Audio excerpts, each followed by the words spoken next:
drug abuse, cancer, measles, diabetes, AIDS, cancer.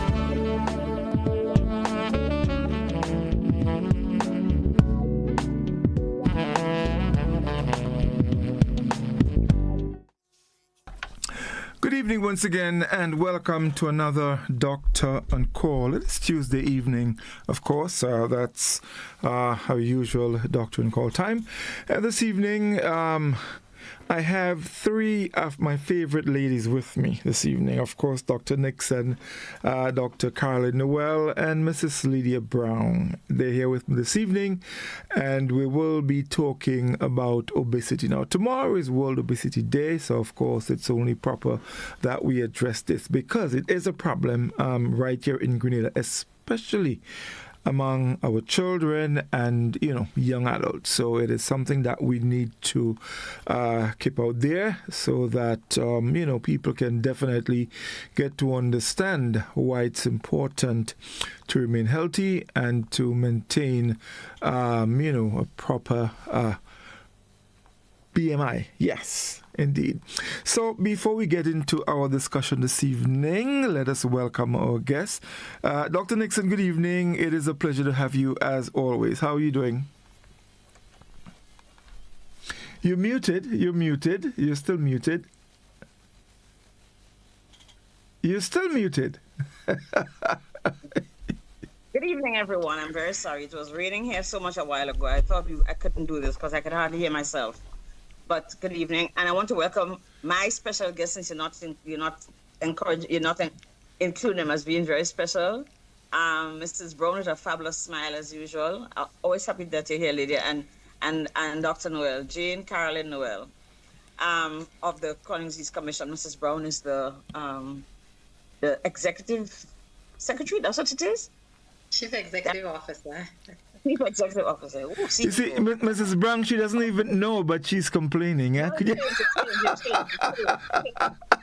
the Executive Secretary for a long time.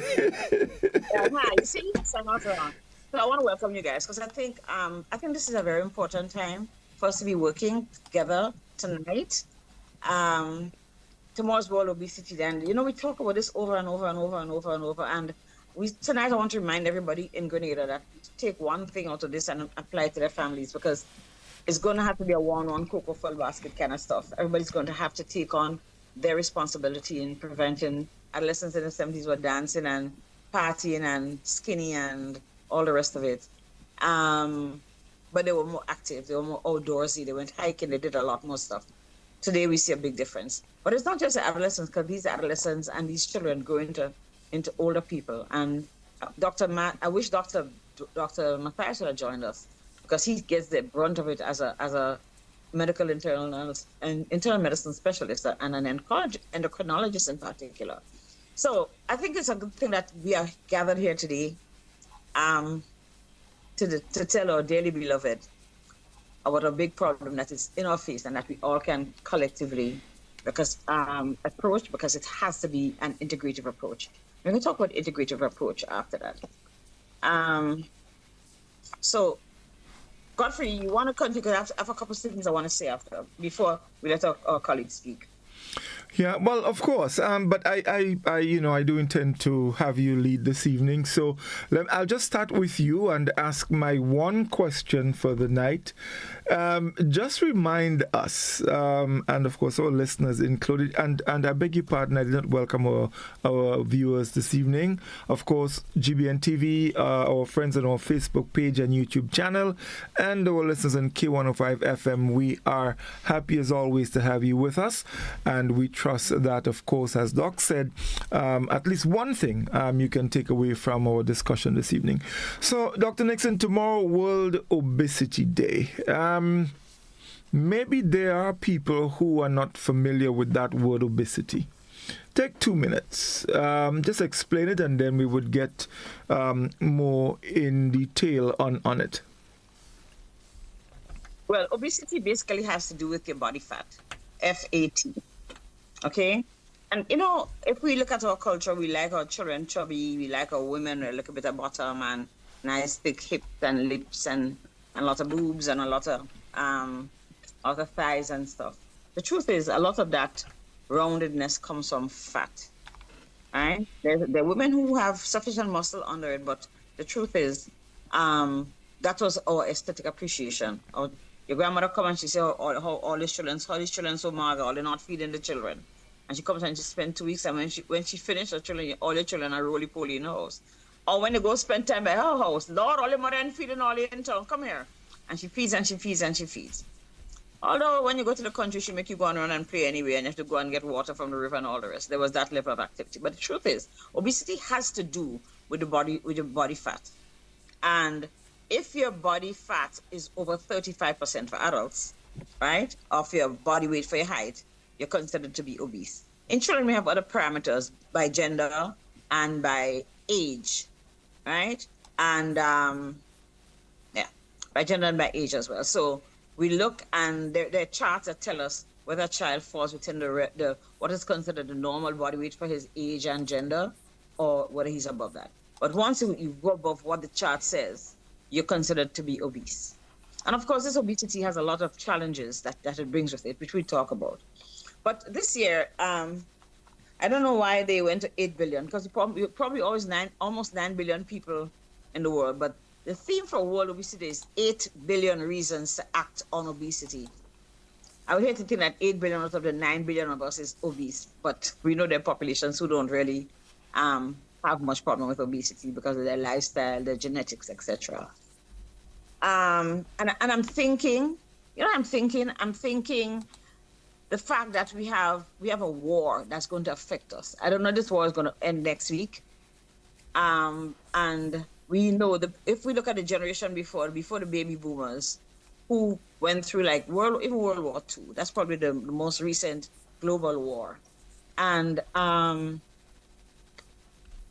if we look at the challenges we're already having, where our transportation of food channels already are going to be blocked, where the transportation of power channels are already blocked, right? We may not be able to produce as much and be able to get as much. Plus, if there's war out there, nobody really wants to go on the ocean, okay? That's the bottom line.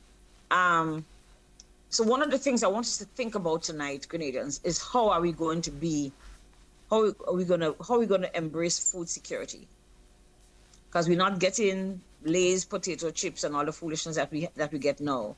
We're not going to get a lot of the creature comforts that we get because it's going to change, okay?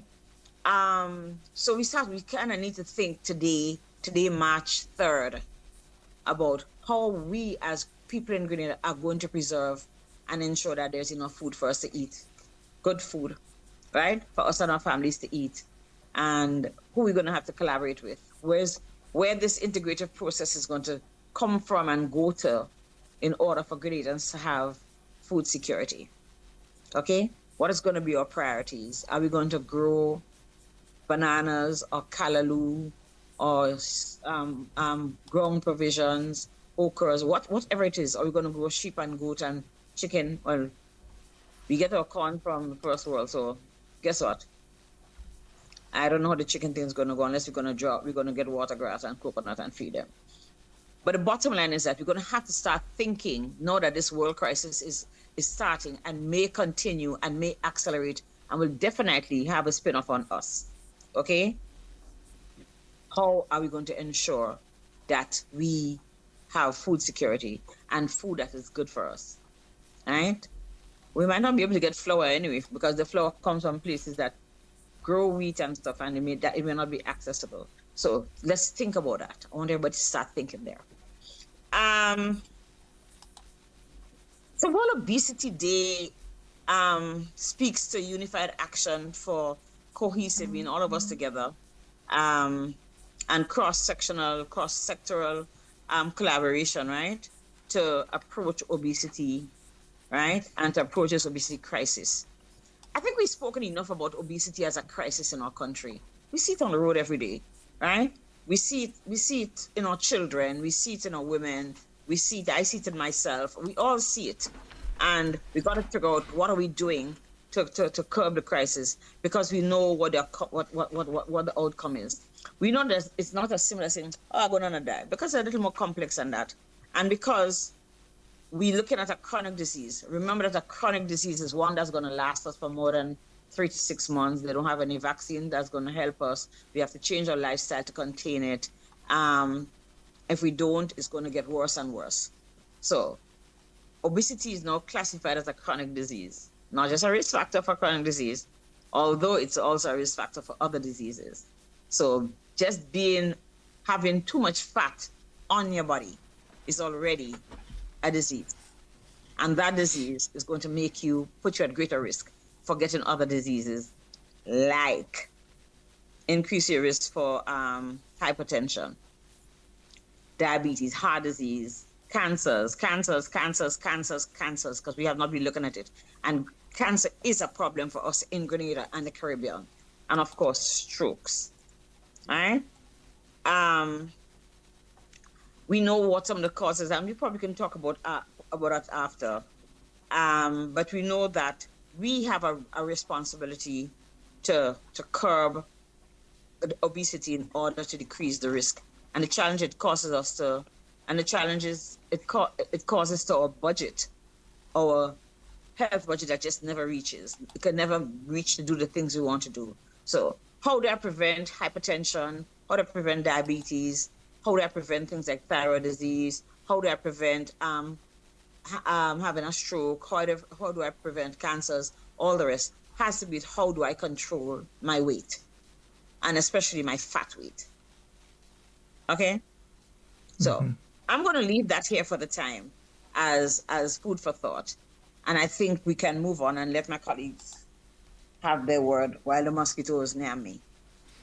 Right. So, Dr. Noel, let me come to you. One of the problems that comes up usually, and I've been doing some reading, and one of the things that pops up first is the issue of childhood obesity. It seemed to be a major concern, in the medical field worldwide. Why such a concern with childhood obesity, considering, and Dr. Nixon mentioned earlier that usually at that age, the children tend to be very active, they run about, they do all sorts of things, so they do burn energy. But why is that being said, why is childhood obesity such a concern, for us all? That's a good question. And I think it's something that we've brought up a little bit before on this program. Childhood obesity is so important. It's something that we didn't used to see to the extent we did now. You always had children who were maybe overweight, and you would have a small number of children who were chronically overweight and went from that bracket of being overweight to actual obesity. And a lot of that, I would say a lot of those children were maybe children who were genetically prone to it. They potentially came from families who had large stature or were prone to obesity. But now what you're seeing is it running across the board, across males, across females, across ages. And now we're seeing it in little tots. So you might have seen it before in a certain population, especially in females, as they turn like 15, 16. Because what happens is in schools, kids used to do a lot of physical activity in school. And then as they progressed through, there was less and less physical activity as girls got older. It's the same time that they're hitting their periods and developing into young women. Their body changes. They do less activity and then maybe prone to start to put weight on. So you've always seen that picture. But now what you're seeing is it across all age groups, across all demographics, and across all areas, all parishes in Grenada, and who are in the bracket of what we call like they're teetering on being overweight. All right, so you didn't have that bracket before. So there's been like an entire shift of the population upwards. All right, and I think that is, we've talked about it before. It's a lack of activity. Children used to run around all day outside. If they weren't in lessons, they were outside. They were playing with hoops. They were skipping. They're playing football. Boys played football in the street morning, noon, and night. Cycling, going to the beach, running up and down. any spare minute, and parents used to fight to get their children to come in and do homework or come in even to eat tea, whereas now you don't see that, you know. I mean, yes, the roads are busier, there's less areas for kids to play. People used to play in the street. Now, you know, in a lot of areas you'll be lucky not to be mowed down by a car. That has to be a concern. There's less areas, easy access areas for kids to play. But also just the general attitude. We all know that all the kids are on cell phones, all the kids are on social media. They don't talk to each other in person. Everything is over the chit chats. We know it's causing a lot of issues with mental stability, with bullying, etc. It's harder for children to form meaningful relationships because they don't even know who they're talking to half the time. So you have that aspect, and that's taken over so much of children's lives that physical activity, unless they're in a club or doing something formal, has disappeared.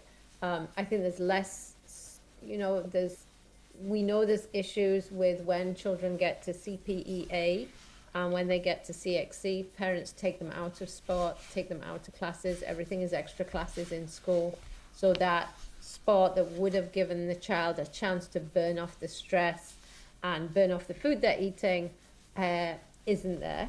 And we know that, we've seen that more and more, and we're seeing more effects of that mentally on children.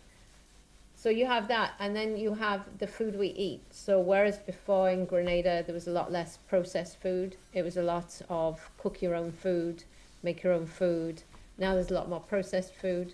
I mean, you've always had, you know, a rise in diabetes in mango season. You know, you've always seen that. And obviously eating a lot of provisions is a lot of carbohydrates, but it's the processed foods that have come in. So all the tins and crisps and all the sugary drinks that are consumed as opposed to drinking water. And because the price is maybe cheaper, you know, you've got your Kool-Aids and your powdered juices, which are basically just putting sugar in water with food coloring, are popular. Sports drinks are being drunk as normal drinks, which they were never designed to do. So it's like a perfect storm of lack of exercise, change in diet, which has brought on this change, and it's been gradually creeping up. And 6% may not sound very high, but when it was like 1 and 2% in a population our size of 100,000, that's a significant number. And what you're seeing is, whereas maybe, you know, children put a little bit of weight on in different times in their lives, now it's a compound, it's compounded. And we know when we look at when we look at the deaths on TV and you scroll through and you see that younger and younger people are dying, you're getting serious cases of diabetes in young people, you're getting hypertension in young people.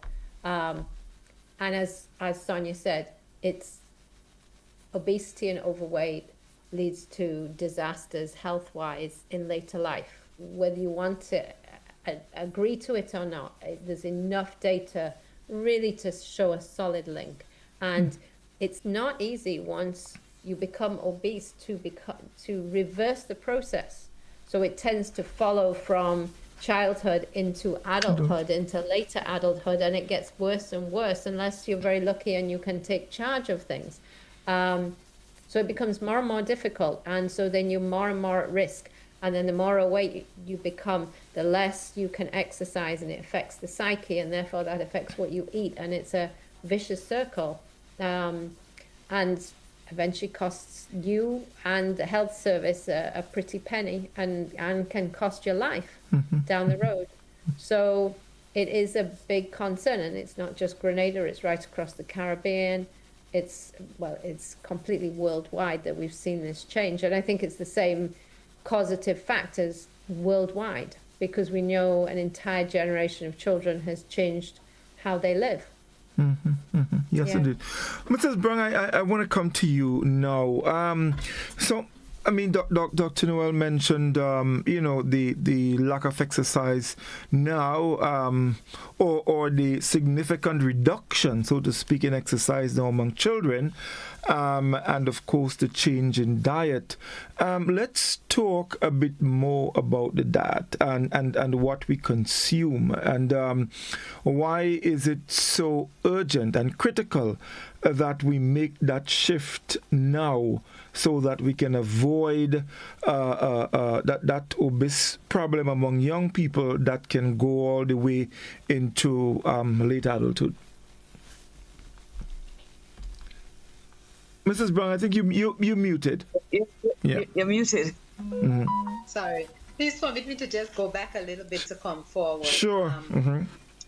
When Dr. Nixon spoke about obesity, and she spoke about the body mass index, but in collaboration with the body mass index, which would be for an adult over 30 would be considered obese, over 40 would be considered morbidly obese, and of course with the children it's a percentile. So we'll be looking at, in addition to the body mass index, also looking at the waist to hip circumference is something that we don't pay particular attention to. But if we look around us, we will realize that even that men particularly tend to drop their waistline as the years go by, and as the stomach gets bigger, the waist kind of go lower and lower down the body. And so it's just above the pelvic area eventually, and that's not a waist, right? And the reason for that is because the midsection is getting larger. But for a woman, it's the same thing, except women maintain their waistline, no matter what. No matter how big the stomach is, we tend to want to feel that belt or that strap or whatever it is in our waist. But when you look at the waist to hip circumference, it really gives us an indicator outside of the BMI of our cardiovascular risk, or risk for developing chronic diseases like diabetes and high blood pressure and things like that. For a man, in our community, a man having a waist of greater than 40 inches or greater would place him at risk. Or a woman having a waist of 35 inches or more would place her at risk. One of the things that I learned earlier in my career is that if you can stand and pinch 1 inch of fat on the side of your waist, then you know it's time for you to start doing something about your waistline. Outside of measuring the waistline. So that's just a quick rule of thumb that we can use to see the direction in which we're going.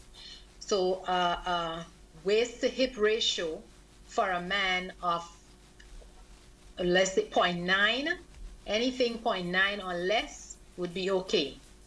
For a woman, 0.85 or less, and you can just take your waist and put your hip, divide your waist by your hip, and you will get your number.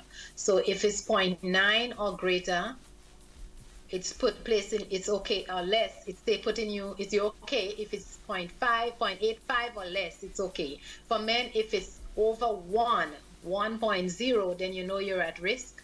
And for women, if you're above 0.9, then you know you're at risk. Now we don't particularly use this for children, but I can guarantee you that if we do that for some of our children, we can see that they would be at risk, although these numbers really apply to adults. When we come to the diets, we know that, and Dr. Noel alluded to that as well as Dr. Nixon, that the diets have changed over the years. We're drinking a lot of our calories. We're probably drinking more calories than we're eating calories.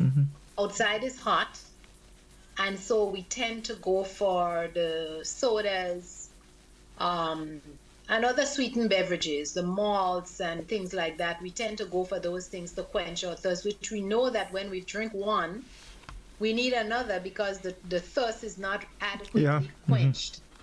For the men, there are a lot of men, and I see men in my practice, and a lot of use tag and Carib, and so as their Beverages. water during the Yeah. course of the day. Yeah. They're not drinking, they wouldn't buy a bottle of water. They want a nice cold beer. And that satisfies them. Beers give calories. Besides, the alcohol in it does other things. So we're not even going there. But we're constantly feeding our body with calories, and a lot of it is liquid calories that's going to go through the system very quickly. It's not going to sustain us. It's not going to make us feel full. And it's going to give us that yearning for wanting something more. We also tend to get a sense of, have you ever eaten and then not too long after you've eaten, you said, why do I feel hungry and I just ate? I shouldn't be feeling hungry, but still, let me take a little something. You still go ahead and take a little something, even though you know that you ate, and what you ate at the time that you ate, you were satisfied. Right? So sometimes we have a little bit of distortion in terms of what our bodies are sensing. So sometimes our bodies are sensing thirst, but in our minds, it's represented as hunger.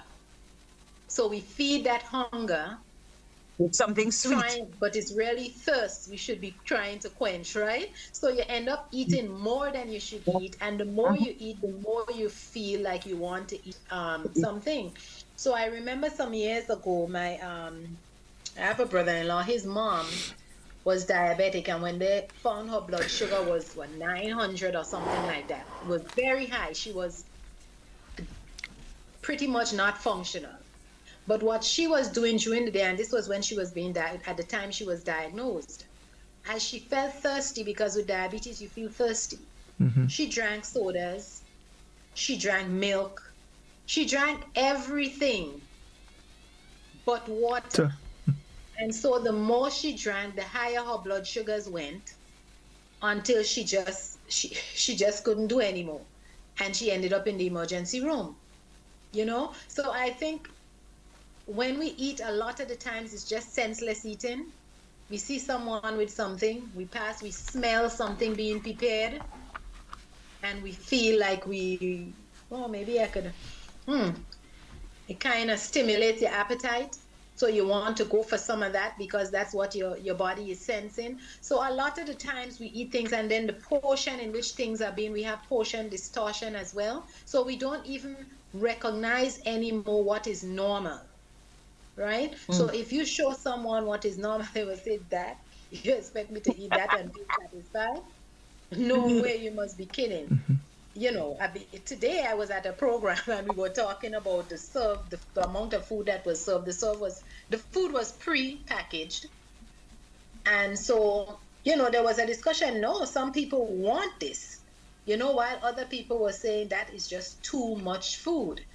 But because we get used to it, and sometimes because it's put in front of us, some of us, especially us in our age group, we grow up with, you don't waste food, right? So whatever goes in front of you, you're going to eat it, you're going to drink it if it's there, especially if you're not paying for it, or you might pay for it. If you pay for it, it might even worse, to tell you the truth, because now you're not throwing your money down the drain. So you're going to eat whatever it is. And the thing is that a lot of the foods that are outside, if people are preparing food, we would hope that they would put their heart and soul into it and do what is best for their patrons, for the people who are purchasing the food. But a lot of the times the food is prepared because we know people like to taste a little sweet in their rice and peas, and they like to taste a little sweet in their callaloo. So we put a little sweet here and a little sweet there, and that make people keep coming back. But sooner or later, you won't have anybody to buy your food, because they won't be able to do independently, right? Because they're laid up, because they're sick. And I'm not saying that the best of us wouldn't get sick, because none of us know what is there lying ahead for us. But what I'm saying is we have to do what we need to do for ourselves as adults, for our children, because the children will look at what mommy, daddy, auntie, grandma is doing, and that is what will become normal for them. And one of the speakers earlier, I don't remember which one, spoke about, I think Dr. Noel spoke about the genetics. But sometimes there is something else that can supersede genetics, I believe. If Family we, behavior. you know, they say if you, what they say, if you live together, you eat together, it means the habits are being built together, and so that can affect the outcome in terms of overweight and obesity, and hence disease down the line. Right. But before I bring in Dr. Nixon, Mrs. Brown, and I do understand very well what you're talking about, and the dangers that can result. But the reality is, we're human beings, and we're easily tempted. So, you driving from Grandance, and you probably had breakfast early, and you're passing up by Dr. Nixon's favorite food there. You're driving past, and you get that aroma, and you're hungry. How do and on top of that, you probably have a couple dollars in your pocket. You don't have to going and stand up. You can probably just drive through and and get something. But what would you advise? I mean, how do we guard against that? How do we prevent ourselves from yielding to that kind of temptation? Okay, so I mean, there are a few things. Some things people would agree with me on, and some things they just won't agree with me on. A lot of the times we allow ourselves to get excessively hungry. Mm-hmm. So you go to work in the morning, you know you have a class in the afternoon, but you eat in the morning, you go to work, you may eat lunch, and you know you're not getting home till 9 o'clock in the night, but you wouldn't walk with something that you can eat while you're out there. Mm-hmm. So of course, when you come home, or on your way home, you probably won't even get home. The thing is, you probably have some food home to eat, huh? But in the meanwhile, you have to get something to tie you over. Mm-hmm. Ballast. And what you buy may be sufficient to serve as that supper meal. But you know that you have food at home, so you will eat that something you bought outside, because it's easy for you to pick it up out of a box or whatever it is you have it in. And when you get home, the food is there. So you sit and you eat that food again. What do you do after that? If you're an adult person, you're a student, you're gonna, after finish eating that, maybe you take a shower, and then you go and sit and you study. And then while you're studying, you're going to have a little something on the side to eat. So I think it's just it's a matter of us thinking, mindfully eating. If we actually pay attention to what we're doing, when we're doing, why we're doing it, and it's to the best of us. So sometimes you would see that you eat in the morning, you don't eat during the day, you get home and you don't feel hungry all day long. But when you get home in the afternoon, the first piece of food you put in your mouth, it's like, we used to say shallow, the old story, shallow, strange bargain. The more you get, the more you put in, the more you feel you can eat. It's like you can't stop that overt hunger that you're feeling. You go to shop in the supermarket, you go hungry. You go after work, you haven't eaten yet, and you go hungry. You're buying all kind of things in the supermarket that you don't have money to spend on, 2, never intended to buy, but you end up buying it. Now it's in the house. You're not going to throw it out. So you're going to have to eat it. So I think it's a matter of learning our bodies, the way it works, the way it functions, recognizing when the things that we are doing that are contributing to us overeating or eating things that we know under normal circumstances we will not buy, but when you're hungry, your brain have a way of functioning that it will allow you to buy anything. Things that you would not, in your good soundness of mind, go out there and just say, I'm leaving my house to go buy this. You wouldn't do that, but you will do it when you're hungry. So you're going shopping, try not to go on an empty stomach. And have a list. You're going to be out late. Make sure you have a little something that you can eat so you don't get so overtly hungry that you have to eat any and everything that comes in your sight.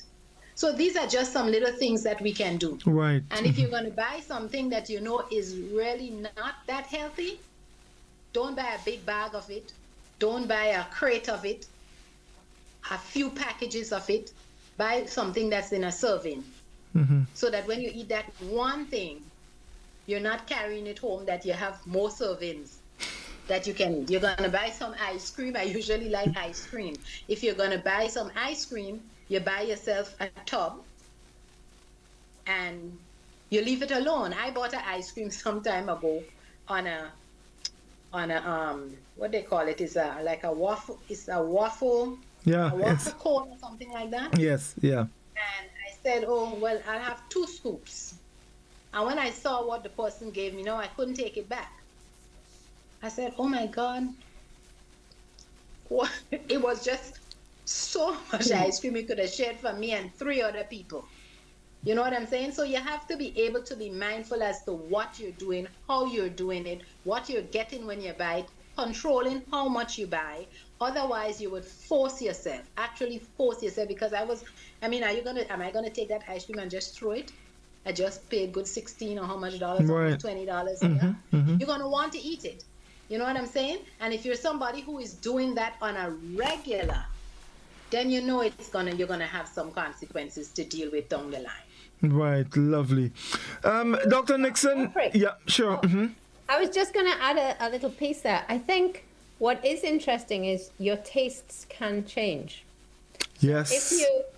If you cut to moderation, and I always think that total exclusion diets are almost impossible to keep, you know? So I always think it's good when you're dieting to try and reduce the amount rather than go full cold turkey. So you might have like one cheat day a week. And when I say one cheat day, you allow yourself to buy yourself one treat, whether it's a chocolate or a cake or a biscuit or a drink. And that's your once a week that you look forward to. You can still have it, but it's in moderation. But if you do that, you will find that those sweet things start to taste sweeter and not as palatable as you used to think. And your tastes change. You know, I remember like changing to herbal tea, and I'm like, I will never be drinking herbal tea. But now, and I used to have, years back, I used to put sugar in my tea because my dad put sugar in my tea. Now, there is no way on earth that I could drink a cup of tea with sugar in it, or even drink like regular tea, because now I've got so used to the taste that I look forward to that new taste, and it becomes your norm. So what you used to really enjoy, it does not give you the same satisfaction that it used to. No, I can definitely attest to that. I mean, I am someone, I love coffee, but there is no way I can ever put sugar in coffee. It just doesn't taste the same. So definitely so. Yeah. So I think I hear us talking about habits and creating habits and living to the habits, because behaviors in general. You know, I think one of the reasons that we eat the way we eat as a population is because we have a little more disposable income. There are more convenience foods available to us, and sometimes we lose thought as to, we don't have that discipline as to, I'm going to buy 2 snacks for my children for the week. You understand? Or like they just say, going to the supermarket and it's like, well, I want this pack of Starburst and I want some cheese sticks. Lord, I like this. I mean, look, you have 6 snacks that you're going to eat, and you eat all of them. You're very disciplined about that, and you eat all of them, right? Before you reach home. And then there's the dinner, right? And you feel I should eat my dinner because here's my good food. So I think we have to start creating behaviors within families and in your household, even if you live alone, as to how you're going to eat. It has to be something that comes, it has to be a practice that we develop, how we're going to eat, and it will make us avoid, right? Because I could think, the days I go to work, I'm saying, okay, I'm going to have X on my lunch because I just don't take lunch from my house. And I tell I'm going to have X, it's X I'm going to have. Otherwise, I go downstairs and the pharmacy get empty on the snack counter. But you have to go with a certain consciousness that this is what I'm going to have today and what it is. It has to be something, a practice that you develop, portion size, content, and especially when we're using those highly processed products, that we tend not to look at the back to see what it contains. And when you finish, say, "Oh my goodness, I just eat one pack of chips. It have 600 calories." That's right. Okay. That's right. So you have to be very conscious and very conscientious as to how you're going to make this. You're going to make choices out, for food and for your children. You could say, "Here, I'm giving you this today, but this is what you can have as your snack, or this is a snack and put it in your bag. Don't have anything else." We don't have that level of discipline yet, and I think that's one of the things we're going to have to develop. How we eat. It's almost like if I'm going to drive from my house to Grandance, I think, well, I have to drive X. They have a big hole in the road in Mount Gay. What happens when you get to Tempe? When you're going up Tempe Hill and all the gravel in the road by Mr. John Big Corner, right? So we're going to have to navigate our day in the lifestyle, and navigate, go and mentally navigate what I'm going to do. What is there in town that I want to buy for lunch? Do I really want to do this, or will I just take 2 slices of whole wheat bread and slap some peanut butter in there? And when I come home, I have a proper meal. Those are the things we're going to have to be conscious of.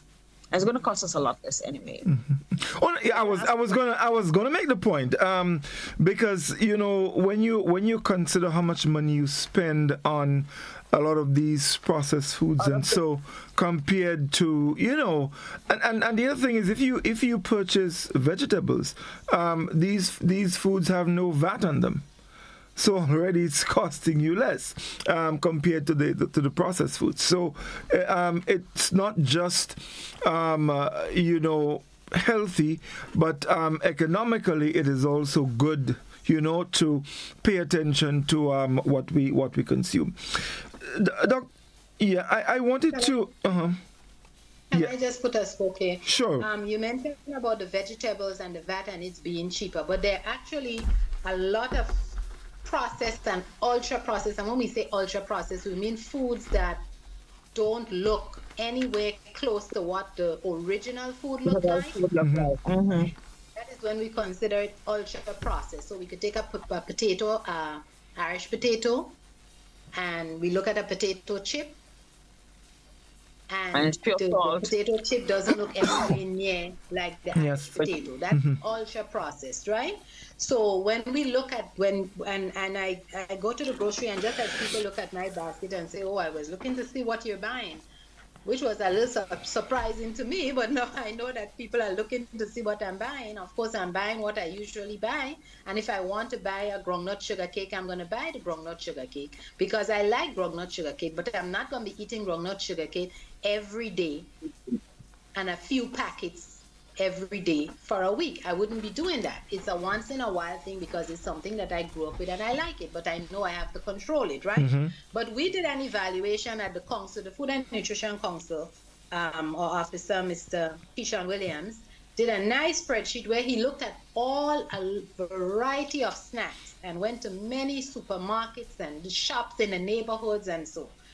And we match that because we have this thing we call the PAHO nutrient profile, which gives some cutoff so that we know when foods are considered ultra processed, when foods are high in sugars and so, right? High in salt and so. And I kid you not, we were struggling to get just a few snacks, maybe three snacks that could have fit into all of the different categories. Right. Let me say, all of the categories. Most of the foods, if they were low in, if they met sugar criteria, they were high in fat, they were high in salt. If they met salt, they were high in fat, they were high in sugar. We just couldn't get snacks on the market, and it really was an even further awakening. I wouldn't say it was an awakening because I think we kind of already figured most of the snacks, but I didn't expect just about all the snacks. And even looking at juices, we have what people call juice is not juice. A lot of it is drinks. It's something maybe have a little bit of fruit in it, but we do have some 100% juices on the market. And when we make juice at home, it's not 100% juice, but we pride ourselves with homemade juice, right? But it's loaded with sugar. So when we look at this and we think about our children and we think about the children that are being indoctrinated with these things very early in life, and we even have some soft drinks on them, what we consider, I wouldn't say a soft drink, some drinks on the market that are containing alcohol that are being given to very little children, Yeah. very young children, children that have not even touched teenage yet, right? They're being given these drinks, and the parents, I believe in my heart that the parents are not aware. They're not aware that these drinks have alcohol in it. And I mean, so we loading them up with sugar, we starting them early on alcohol, we're giving them all these heavily processed snacks and foods to eat. What is the as Dr. Nixon say, you look at the path. What is the path we are paving so beautifully for these children in 10, 15, 20 years to come? Mm-hmm. And we have to think about it like that. Maybe parents might feel it's more convenient. It's more convenient now. But when you get to, now when you say my age, when you get to your young parent, when you get to your 40s and you're figuring, okay, well, my kids are now grown, so I could start really living my life. You have a sick child to take care of. Yes, a young indeed. child that is sick, that has had a stroke, can't help himself or herself out of bed, can't go to the bathroom, can't brush his or her teeth, can't feed him or herself. Even if we look at it, and this is not the first time I'm saying this, even if you look at it from a selfish standpoint, think about it. Do you want to go through your late 30s, 40s, early 50s taking care of a sick child? Because that's your child, that's your heart, your parent. You have to do it. You feel obligated to do it, but you are setting up that child and you are setting up yourself. Yes. And I'm not blaming parents. I think it's a matter of us educating. No, it's a fact. You see it. You see it. Educating. No. It is a fact. Mrs. Brown, I see it almost every day. 7 o'clock in the morning, you see children, 5 and 6 year old going to school, and they have a Coke. They have sweet biscuits. I see it every day. And I think I always say it on the program myself and Dr. Nixon, we talk about it a lot. And it is worrying. It is very worrying. But I want to A certain place where I lived, we used to call it ghetto breakfast, where the kids will have one a little short drink, preferably a chubby. Sorry, I'm calling names, but mostly that they would have. And a pack of what is like the cheese curls thing. Yeah, okay. Conquils. Mm-hmm. Well, Conquils is a brand, so I don't want to call it, but Okay. that's that. Yeah. Conquils for genericity, but that's what they have. And you look at us, you see a 3-year-old or 4-year-old who's not going to school yet, walking around, and that's his breakfast: a sugar-sweetened beverage, and some other emptier calories with a lot of salt, right? A lot of fat, most likely trans fat. Right? Although those are the days when we were even counting trans fat. And this is what this child is having. Also, this child is developing a taste, like you say, for the salt in particular, and a taste for the sugar. When you don't put it in there, they're disgusted. Why are you cooking this? What kind of bland food is this? I'm not eating this. Right? So we have to be very careful. You're going to ask me a question, Godfrey? Yeah. So earlier we spoke of the body fat and all of that, and what it can lead to, the hypertension, the diabetes, the cancers, and all of that. Let's take a few minutes and just make the connection. How does let's say fat in particular lead to some of these chronic conditions? Dr. Noel or anyone? So one of the things is that fat, depending on where your source of your fat is, you would get. Can you hear me? Yes. Mm-hmm. Well, depending on where the source of your fat is, you would have elevated cholesterol. Mm-hmm. But apart from that, fat means that your body weight is increased, your heart has to do more work, your blood vessels are compressed, you eat a lot of salt, you have a lot of hardened arteries, your blood pressure goes up.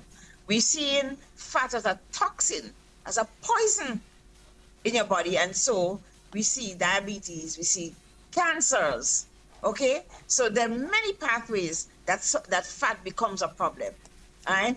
Not the least of which just the fact that your body weight is greater, your heart have to work harder, right?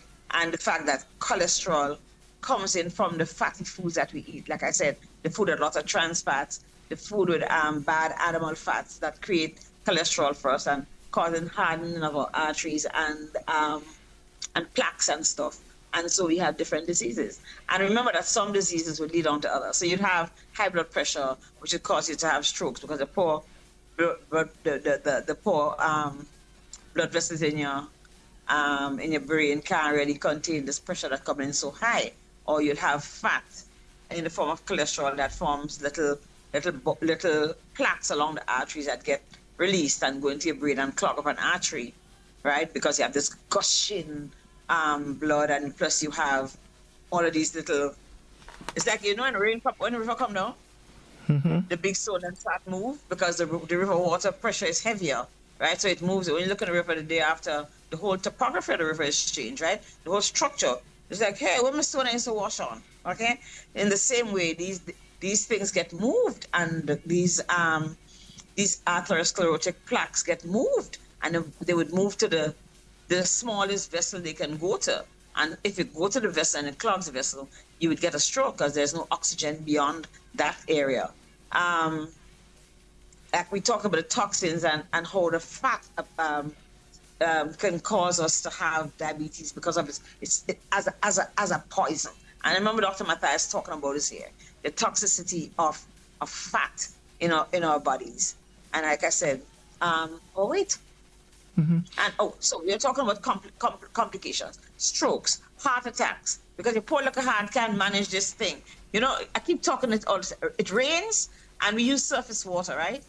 But water comes in from the river, right? If the river water pressure is high, what do? We close up the dam, don't we? Or the treatment plant, because that water that comes on that heavy pressure is going to mash up our machinery. In the same way, it mash up our heart. It makes the heart has to function higher because this blood comes under higher and higher pressure, and the poor heart tries to take it in and pump it on, and there comes a point where it can't do anymore, right? And if we have the arteries in the heart itself being clogged, having to do extra work with this constant high blood pressure, you may have a heart attack because it has to do more work and it doesn't have enough patent working blood vessels to be able to have enough oxygen for all the tissue to be able to work it out. Right. Dr. Noel?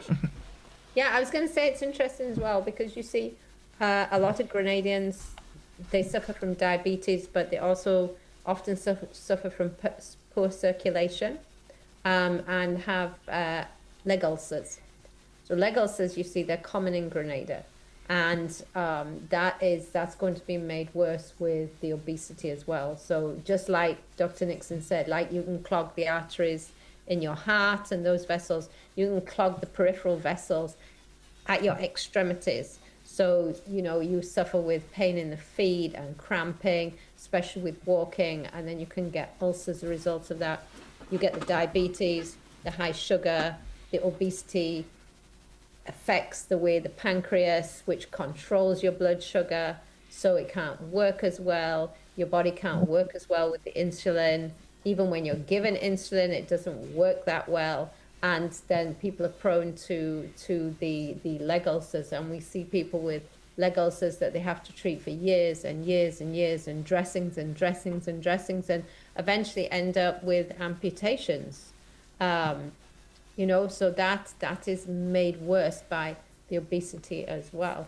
Mm-hmm. Yeah. Mm-hmm. And then we talked about the cancers, because breast cancer is linked to obesity, and that is potentially because of the one place where when you're obese, you put weight on or you put fat on is the breast tissue. Mm-hmm. So one, it makes it difficult to feel breast masses if there is one. So it's harder to detect it on a day-to-day basis, but also it can hold and change the hormone balance, which is potentially why some of those breast cancers are developing.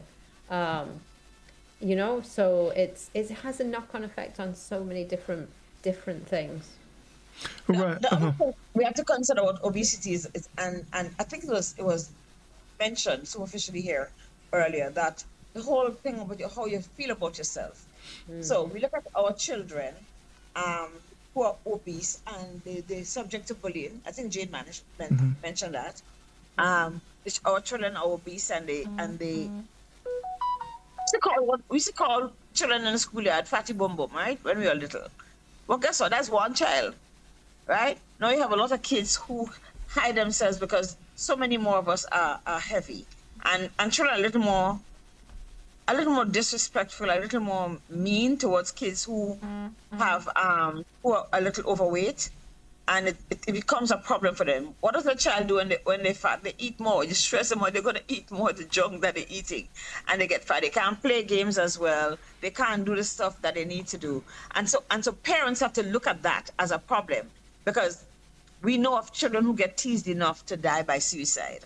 Okay, because there's so much pressure, emotional pressure on them from their friends. And you don't have to be very fat. Kids will tell you that you're fat and look like a walrus, when in truth and in fact you just put on a little weight. You're just a little bigger than the average child in your class. So those are the things you have to consider, how somebody transitions. And even adults, especially women, we tend to be the ones who are a little more obese, right? How we deal with our self-esteem, how we deal with our relationships. We don't think we're good enough to not let anybody try to date us, because I'm fat already. It don't matter who he is, and he's not worthy of me in a normal world. All right, so we lose our self-esteem. We make bad choices. We don't get ahead because we fat. And I have one of my children who was eliminated from career because she was a fat girl, and people who she was the one tutoring them in university, got into professional school, and they didn't take her in because she was a fat girl. So all of those prejudices that grew up around our people, right? So it is important that we recognize that apart from the chronic diseases, the life, the quality of life we enjoy because of obesity is often stymied, is often really, really prejudicial. And this is one of the things we want to eliminate. Yeah, well, Dr. Nixon, you preempted me, because this is where that is what I was going to ask you. Quality of life, and we look at things like depression, disability. You mentioned it, shame and guilt, social isolation, and this other one, lower work achievement. So there are so many ways that it can, impact life generally. And it is something that we need to pay attention to. So Mrs. Brown, I want to come to you now. We need to, one, pay attention to this and take this thing very seriously. You mentioned earlier about the snacks, and it was so difficult to even find one that can fit into the categories. In a lot of instances, they fill with salt, which is not salt, it's sugar and fat and all of that. And a combination of these things can create problems. And I think some time ago we did a 3-program series, salt, sugar, fats, and we looked at all of that. But in terms of our consumption patterns, and we're talking at home now, and I think someone did mention about the patterns at home. If everyone, it's healthy, then there's a pattern where everybody is going to be healthy. Let's talk a little bit about what we need to consider in our meal preparation, so that we get a sense of what is important and how we should keep ourselves, in such a way that we do not get obese, and we save ourselves the problems of chronic conditions.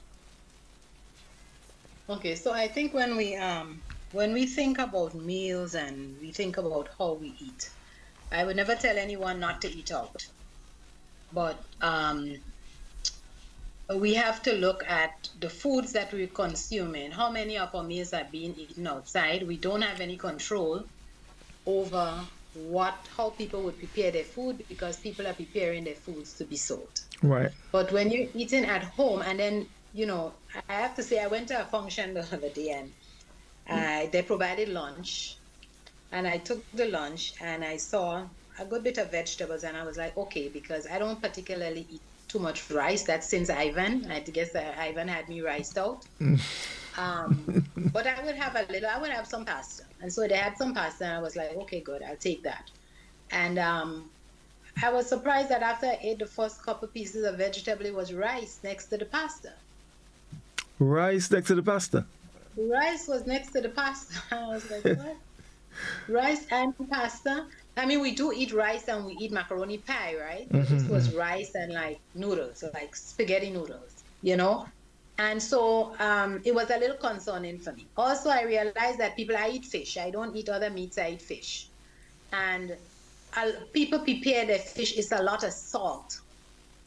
And I don't think the people that are preparing the food, they are as salt sensitive as someone like myself who do not use an excessive amount of salt, right? So when I taste fish that is prepared outside, I'm like, oh my goodness, this is just so much salt. It makes you feel like you have to rinse the fish. And if you rinse the fish, then a lot of the flavor it goes with it. Fish gone. So I think preparing our foods at home and our dietary guidelines, I always go to say to make time to prepare and share healthy family meals. We have to be able to create a balance.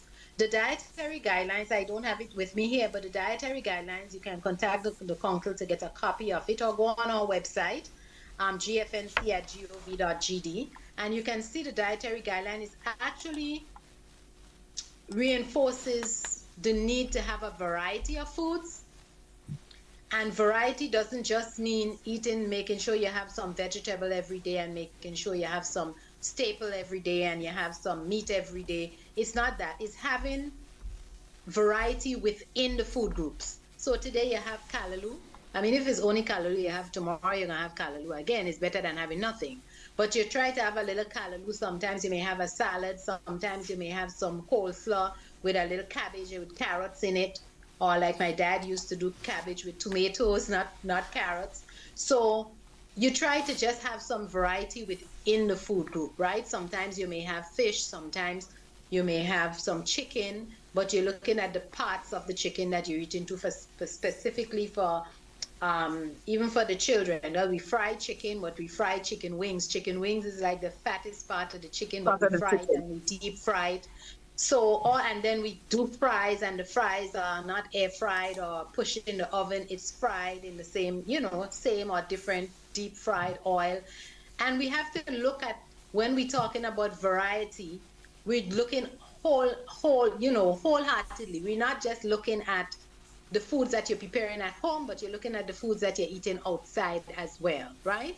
You're looking at your condition, the condition you may have. If you're already overweight or obese, which means you're predisposed to some of the chronic diseases, then you need to start watching your consumption of salt. Not that you don't need to have any salt, because our bodies need to have some sodium, but you start, controlling, looking to see how many things I have here that have salt in it. Building that affinity for a little less and a little less salt. Dr. Nixon spoke about cutting back in terms of what you're buying, and we're doing that for our children as well with their snacks. And so instead of 5 days a week, I see people go to the grocery and their cart is full with snacks. I don't know how many children is in the house, but their cart is full with snacks. I would never say anything to someone in that setting, but if they come to me, yes, I would speak to them, right? But you want to make sure that you're okay. So let's start with 3 days a week. I'm going to give you a snack. The other 2 days, I'm going to give you a fruit. We have our Fruity Wednesdays going on. So it's a good thing to say, okay, the school is having Fruity Wednesdays. So on Wednesdays, I'm going to give you a fruit. That's a start. That's a start right there. And you've knocked off 1 day of that child having something with excessive sugar or fats or salt in it, right? So it's just looking for incremental ways. But the food-based dietary guideline really gives us a picture, because when we did the guideline along with our counterparts, our stakeholders, we took it in the communities and we took just the graphic. So you don't have to be reading, you don't have to be able to read and write. We took it and took just the graphic. We had the questions with us, and the people that we went to focus groups with, Fisher folks and all kind of people in the community. We went to children, that we were able to get the messages from them that we had written from them by them looking at the picture. Like So we when know we were that the doing dietary like when guidelines. we were doing like when we were doing the obesity consultation with the children, That's made right. all the difference That's in right. the thoughts of developing a childhood obesity program. There is Yes, their it's life. important. It's important for them to be a part of and them to feel that they're a part of. And this is why we had our high school snack attack earlier this year. It was supposed to be last year, but we went into this year. We got the children involved in making a snack, in seeing that they can make something healthy. It doesn't have to be something unhealthy. It doesn't have to be something that is brought in from overseas. It can be Mm. something that we prepare right here, you know? So I think it's just a matter of looking for balance and not overdoing it. When we were children and we grew up, you know, we had a little bit of callaloo on a Sunday. But you had rice, you had some provision, maybe you had some pie, those who were fortunate, you had a little bit of meat, but your rice and peas may have had coconut milk in it to give it a little flavor, and you had a little bit of vegetable. We need to rethink that because we're not as active as we used to be back then, walking to school, walking back home, walking back to school, walking back in the afternoon, right? You go home for lunch.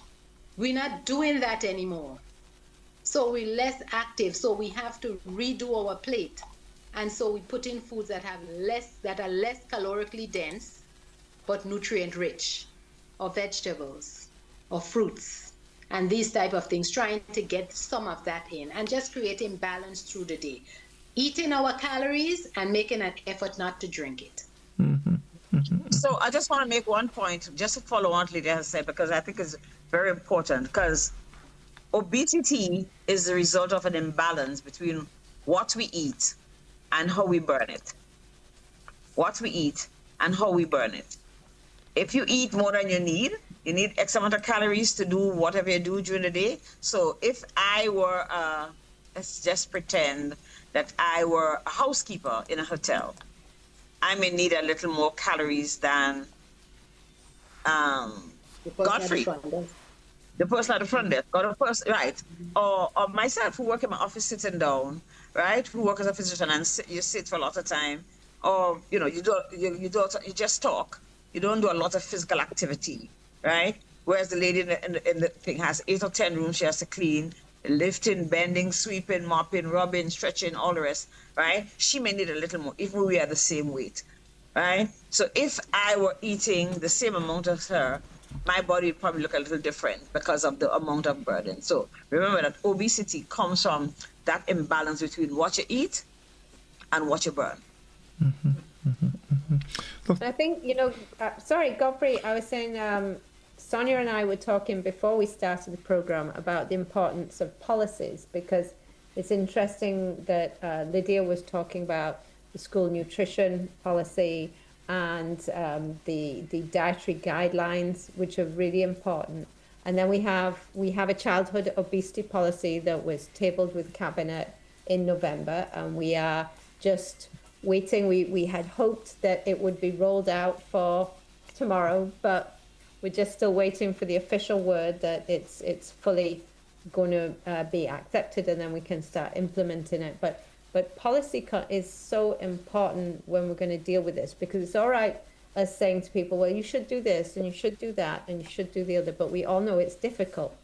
We all know it's really difficult. So when we're talking about childhood obesity, if there's any environment that can be controlled to assist with this process, such as the school environment, and we can work towards increasing the amount of physical activity that's in school, all the way through school, right through TAM-CC, right through all our schools, not stopping at sort of 13 and 14.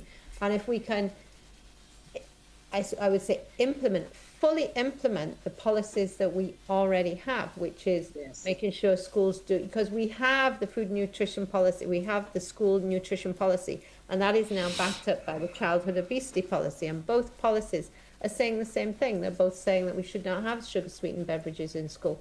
We shouldn't have these high-caloric snacks in school. That's even outside what children are being fed in the school nutrition programs. This is separate. This is what is in, snacks that children either bring in their lunch boxes or on sale, and that water water and fruit are quite adequate for any child during the school day. They do not need boiled sweets. They don't need sugary snacks. They don't need crisps. They don't need fizzy drinks. They don't need high caloric juice drinks, as I would say. You know, they don't need chocolate milk.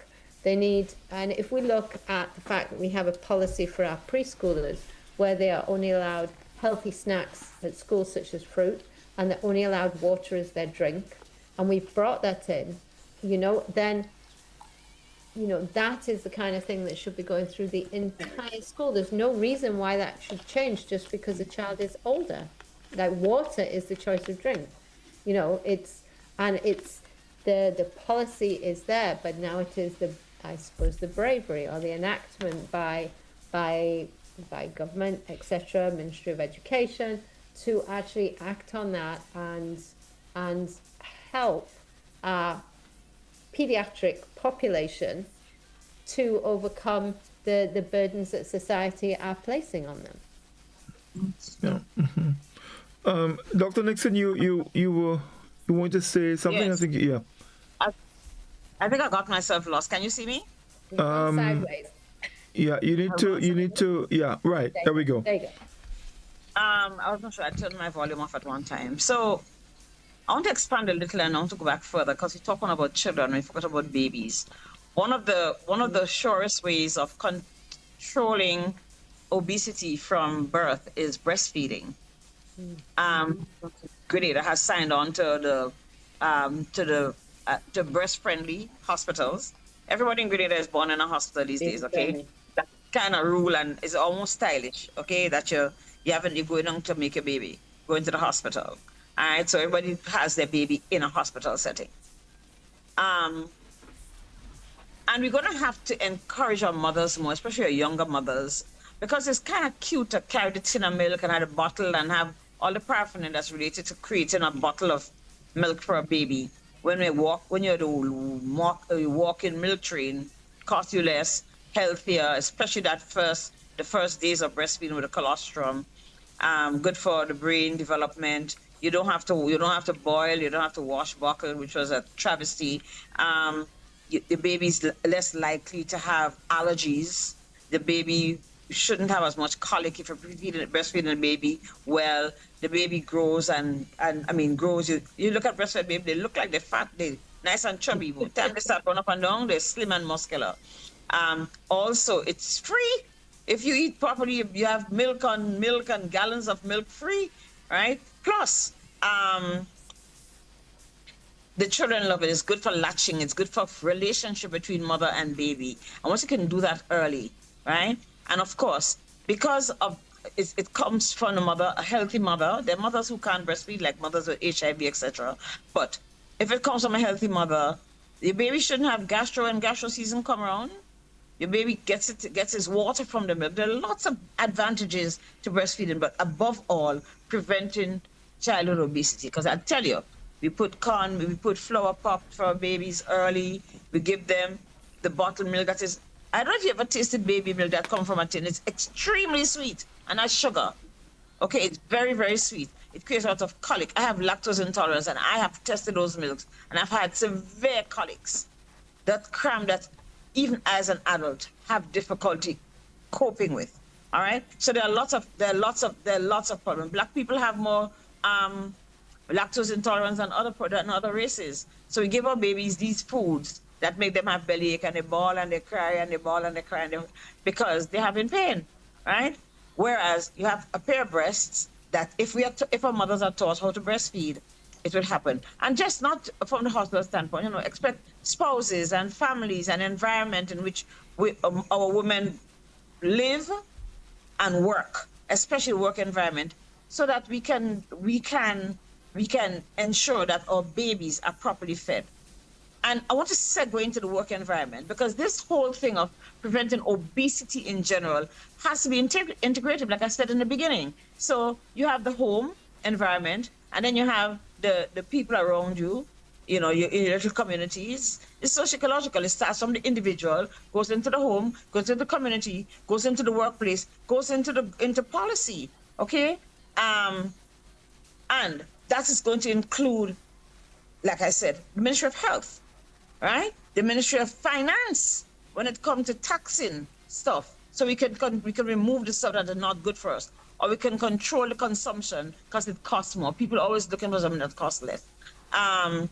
The Ministry of Education, providing a space and providing facilities for our children to eat properly, making sure that we can collaborate with what the policies are, and we can impose. I don't mean that's a way, but I mean we can put policies into being in a salubrious and cooperative environment that understands the importance of our children not being obese. BTAs, parents, unions where our parents work that want to ensure that families are healthy in general. The commercial districts or supermarkets, the people who sell foods, it must be, and I keep telling everybody, dead people don't buy food, okay? Dead people don't buy anything, don't even buy their own coffin. Let's think about that, right? So we kind of need to make sure that we have, if you want ongoing consumers, that's what the consumer environment, that you make sure that there is what our consumers deserve in order to remain viable consumers, all right? The health sector, everybody has a place to play, right? But above all, there must be policy to guide it, because yeah, people have their freedom, but we must have something that contains how we do. And here, the childhood obesity policy is very important. But just how we feed each other must be. There must be things that we must not be allowed to come into our country to feed our children. Why is it that we take our fruit and sell to another country, which I would not call name, and buy back sodas from them? We have enough sodas in Tempe. Okay, we have enough sodas in Tempe, and they sell at the same price anyway. Why is it that we don't look for? They have fruits that we don't have. We can buy the fruits and bring it here to sell. Just as how we send some of our stuff because they don't have it. So if I'm saying, what I'm saying to you is, that's going to have to come from policy. The Ministry of Finance is going to have to say, hey, we're going to change the way we trade here. Ministry of Trade, the way we trade here. Can we why don't we look for this? Why don't we look for that? Why don't we encourage this and that? And if we have dietary food-based policy, why is it that we are allowing the importation of foods, right, that do not coincide with the requirements according to our national food-based guidelines, right? Mm-hmm. Why are we buying those colors? Some of the colors you can't even describe. Why are we buying those color drinks, right? That our kids are getting to drink when it does not comply with their required nutritional needs, okay? Why is it that we do it? Why is it that we buying foods from place to the Caribbean? I go to a place and they're selling fruit punch. Not that fruit in it. I can see from here to Caribbean through it. Fruit punch have pulp. Okay? Fruit punch is made from fruit. And guess what? That island don't have no fruit tree because I live there. Okay? Right? Why is it that my children are forced to pay for a little box of juice? What, $3? I don't know, $4? I'm going to pay for the little juice. That is sugar and water. For a pretty box that also destroys our environment because that don't deteriorate. So those are the things we have to take into consideration. How all of us as a nation of people are going to ensure the well-being and the proper nutrition of all the people who live in our country, from conception to natural death. Yeah. Very, very, very important. And you sort of get that it's going to take a lot of work. And I think we mentioned that it's going to take a lot of work, not just at government level, and people need to know that Mrs. Brown at the GFNC cannot work miracles, Dr. Noel can't work miracles, but it takes a collaborative effort to bring about that change, because there is so much involved, and again, not just health, but there's the economics involved, which can impact our way of life. So everything is connected in some way, and we definitely need to pay a lot of attention to that. One thing I wanted us to just touch very, very briefly, because it's almost time to wrap. Obesity and the issue of sleep. And we know how important sleep is to an individual. Dr. Noel, you want to quickly comment on this? Yes, yeah. Now, you see, with obesity, you can run into issues with affecting when someone goes to sleep. You might know that or notice that people who suffer from obesity are more likely to snore. All right, so they're more likely to snore. So when they're sleeping, because of the way the neck is with the extra fat around it, etc., it can cause when they fall asleep the tongue to become very lax, to drop backwards, to block the airway, which causes the snoring, but it also is causing a reduction in oxygen to the brain. All right, and this can cause, it actually is linked to risk for high blood pressure, for hypertension, and it can also cause the brain, the heart attacks, and also cause the brain to just shut off your breathing. So like you can literally stop breathing, and you will get people who will die in their sleep from this sleep apnea, because they're basically hypoxic, severely hypoxic, not enough oxygen to the brain. And it's more common in people who carry more weight. Who are obese. Also, the fat compresses the neck. Compresses the neck. Just like a whole physical thing. You have difficulty with just air exchange, right? Exactly. With the abdomen being heavy as well. You have compression, so the diaphragm can't move up and down freely. So those are the challenges. And sleep apnea is a problem, which can be discerned, which can be checked for, and you can get help. But it also means that you have to lose some weight if it's caused by obesity. There are other factors that will cause sleep apnea, but obesity is one of the main factors. So it probably means that your children also have sleep apnea if they're overweight. And the thing is that although they, maybe are snoring or whatever, it is often not a good sleep. So the child, the adult, they will wake up absolutely exhausted. They can have very vivid dreams as well, very vivid dreams due to the hypoxia, confusion, wake up feeling like they've had no sleep at all, exhausted. And then the problem is the more tired you become, the more profound the bad dreams become, and the apnea becomes worse. And it's a vicious circle. And then you become less productive in school and at work. And at work, exactly. Additionally, if I may add that the sleep deprivation also interferes with the hormones that balance hunger. Satisfaction. True. So if you're not sleeping well, you can have an increase in your hunger hormone and a decrease in the satiety of satisfaction hormone, right? You can also get increase in cravings and wanting to overeat. You get up during the night, you have the sleep apnea, you jump out of your sleep because sometimes it would feel like you have to, it's almost like you need to get up to. Or you have a nightmare and you go for some food to come. In the middle of the night, when you're in the early hours of the morning, when you should actually be sleeping, and then go right back down to try to get some sleep all over again. So I think it's a whole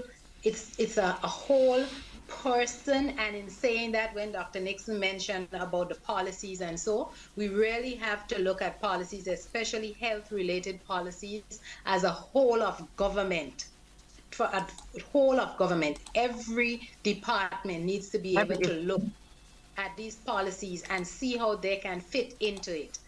And in this year, we put out that we'll be doing some lunch and learn sessions for places, businesses. So you invite us in at lunchtime while your staff is having lunch, and we'll do a little 20-minute or so talk. You can always have us back. We can do it virtually. Because we think it's more important when we think about productivity in the workplace and the number of lost days to illness. And because people don't know, they don't take time to we read a lot of things on the internet, but not necessarily the things that we need to read. And that's sometimes right.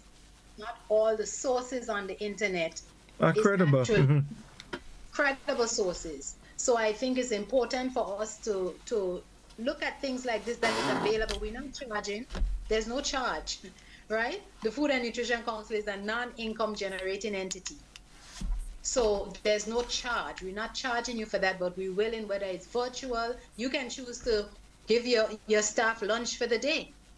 And so that's an incentive for them to sit and listen to the session because they're getting free lunch. There are different ways that you can go about it just to show your staff that you care about them and to open their eyes to something. Maybe they may seek to have, further information down the line, but at least that you're having these sessions, allowing us to come in and do these sessions. It's not going to hurt, but it will help your business, your workers, and your business in the long term. Right. And the relationships in the workplace. Into the family and the children. So when the children learn it at home and mommy or daddy learn it at work, when we come into the home, we can see a difference. Right, thank you. Well, look, I wish we can go on, but we can always do, a continuation at some point, because these are very, very important issues that we need to put out there. Because I think we would all agree that obesity is a problem. Among other things. So we have to continue talking. But for now, that's all the time we have. So 30 seconds each to anything you want to leave with our audience. Dr. Noel, we start with you. I would say as families, a little bit like what Lydia was saying, we should lead it by example. I think as parents, as grandparents, I'm a new grandparent, so as parents and grandparents, we have a responsibility to show our children how things should be done. And that comes through activity and how we eat. And I think children will copy whatever people who are close to them do. And I think we all as individuals, we can show a good example. And we are always learning. We are never perfect, but we can always improve. So if we improve ourselves a little bit, our children will take that example and they will improve, and it will be passed down the generations. Well, thank you very much. Mrs. Brown? Yeah, I just kind of piggyback off of Dr. Noel and say not just the family, but I think it takes a village to raise a child. And I think it's just a matter of us being open-minded. We've adopted Western diet. We've adopted foods that we're not used to. And I think that we can make the change to revert to our customs, our cultural heritage, and move back to some of our local foods. And that will not just support our economy, it will support our families, and it will support our farmers, and it will support health on a whole, where we can move some of the money from treatment into prevention. Yes. Where healthcare is supposed to be. Yes, so indeed. Hopefully we'll be able to achieve that in the not too distant future. Yes, indeed. Thank you very much. Dr. Nixon, your final. So I do agree with my other colleagues. Obesity is a challenge for all of us, whether you have it or not. If you have it, don't want it. If you don't have it, please don't want it. And if you have it already, let's try and get rid of it. Yeah. Mm-hmm. I think we have 100,000 reasons to act on obesity.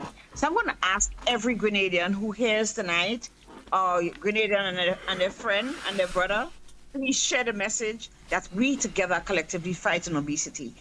Whatever you can do, if it means that you're going to go from 2 sodas to 1 tomorrow and a bottle of water instead of a soda, or you're going to do it, start somewhere. Let's start this journey together, okay? If we can journey together as one country, it doesn't really matter because we're going to see a difference. So here we start in 100,000 of us, right? Reasons to act on obesity. Let's see what we do next year. Let's see. Everybody, I'm asking you to challenge yourself to see how much weight you can prevent yourself from getting, or how much weight you can lose before next year World Obesity Day. Enjoy the day. I know tomorrow is also fruity Wednesdays, but it's also water Wednesdays, whatever it is. we still have good water in the pipe as far as Nawasa says. You don't have to be buying bottled water or boiling water at home. But have a great day tomorrow with a consciousness that we all together collectively, grandmothers, grandfathers, whoever it is, fighting this real scourge, because it is an epidemic and it's affecting us in every area of our lives. So thank you guys very much for listening. Thank you very much, Dr. Nixon. Mrs. Brunk, thank you so much. Dr. Noel, thank you very, very much for, always making the time to be on the program to share such important information. We look forward to having you guys back pretty soon, so we can continue sharing information and playing our part. Thank you everyone for staying with us. It was a pleasure having you. Don't forget, tomorrow I'll be back with you from 6 o'clock, and we have our other scheduled programs, so do join us then. Until then, do have a good night. All the best.